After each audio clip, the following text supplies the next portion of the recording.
Aliyekuwa jaji mkuu David Maraga amemnyoshea mwanasheria mkuu Dorcas Oduor kidole cha lawama kwa kile anachotaja kuwa kutozingatia matakwa ya kisheria na badala yake kuunga mkono ufisadi. Akizungumza katika kaunti ya Kwale ambapo ameendeleza kampeni zake za kugombea urais mwaka 2027, ametaja madai ya Ikulu kuchukua muhuri wa kitaifa ni kinyume na sheria na njama ya kutekeleza wizi wa mali ya umma. Tazama.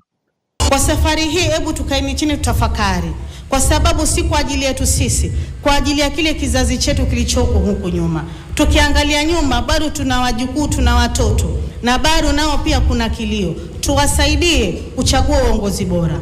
Tuwasaidie kuweka viongozi walio na maadili, walio na malengo, walio na maono na mwananchi wa kawaida. Article 9 of the Constitution of Kenya says the symbols of the Republic of Kenya, the first one is the national flag of Kenya.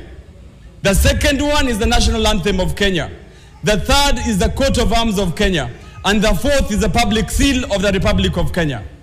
Someone whose office is even unconstitutional has taken the public seal of Kenya. Hiyo muhuri ya serikali inaenda kutumika kuweka contract, kuweka agreement ambao badala ya agreement kukost bilioni 1 na cost bilioni 10.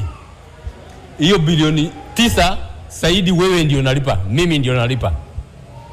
Alafu useme hakuna barabara, hakuna madawa, hakuna nini. Tutawezaje kuendelea mbele tukiwa na wizi kama huo?